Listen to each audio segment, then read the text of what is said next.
vida matina, o dia tá pra começar. Não acordo muito cedo, sou meio marajá. Batata, doce, frango, logo de primeira. Fala galera do YouTube, mais um vídeo desse canal, você está me assistindo, eu sou João Pedro.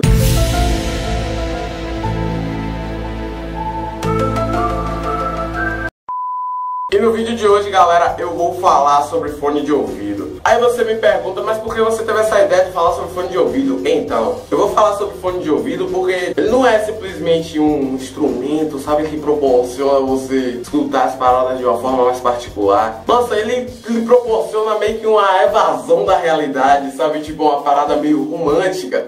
Nossa, eu sempre falando de escolas literárias aqui. No outro vídeo eu falei sobre parnasianismo, agora eu tô falando sobre romantismo, enfim. Quando eu coloco o fone, eu meio que, sabe, tipo, vou ali, realidade, tô indo embora, beleza, daqui a pouco eu tô voltando. E aí, tipo, eu não simplesmente escuto a música.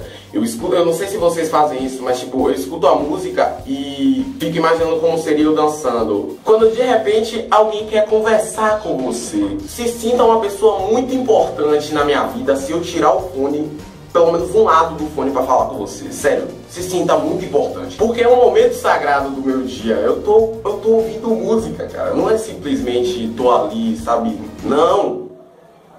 Beleza, minha avó, a senhora conversando aí no telefone. Que da hora. Minha avó também sempre fazendo participação aqui nos vídeos, né, moleque? De uma forma muito aleatória. Um beijo. A senhora é uma pessoa incrível. Agora se sinta mais importante ainda se eu tirar os dois fones. Cara, se eu tirar os dois fones. Da hora, minha avó, beleza? Se eu tirar os dois fones, se sinta muito importante. E se eu pausar, pronto, já vai agendando já o casamento, certo? Já vai, tal data, tá ligado, né, cachorro? Porque, é sério, é um momento muito inconveniente para você me chamar para conversar. Você tem 24 horas. É no momento que eu estou ouvindo minha merda de minha música que você vai querer conversar comigo. Eu tô parecendo muito antissocial falando isso, né? Mas não, cara, eu sou uma pessoa sociável. Só que eu sou sociável quando eu quero ser sociável. Eu não sou sociável o dia todo. Acho que você também deve ser assim. Agora, um momento muito triste que da hora minha avó será conversando. Meu Deus do céu. Ô, minha avó. Se tem uma coisa que eu não admito é gritar comigo sem eu ter feito nada. É quando um lado do fone para de pegar. Sério, eu acho que é a parada mais irritante relacionada a fone de ouvido. Eu acho que não é nem o fato da pessoa interromper quando você tá ouvindo música ou assistindo algum vídeo com fone de ouvido. É quando um lado para de funcionar, cara. Porque meio que... Nossa. Isso me deu aí.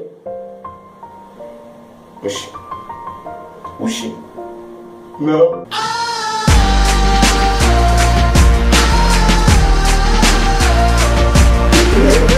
Toma vontade, moleque. Work. Bom, espero que vocês tenham gostado desse vídeo. Se vocês gostaram, não esqueçam de deixar o like aqui embaixo. Não esqueçam de se inscrever no canal também, nesse botão que tem aqui embaixo, escrito inscreva-se. É de graça, tio. Até então é de graça. Então inscreva-se pra você acompanhar sempre que sair vídeo novo. Você tá ligado? Aperta nessa engrenagem que tem aí também do lado e você coloca pra receber notificações. Sempre que aparecer um vídeo novo, você vai ser notificado, cara. Eu quero agradecer aos 100 inscritos, moleque. Chegamos a 100 inscritos. Muito obrigado a todos vocês que ajudaram a divulgar o canal e a todos vocês que se inscreveram no canal, né? Muito obrigado. É isso e até o próximo vídeo.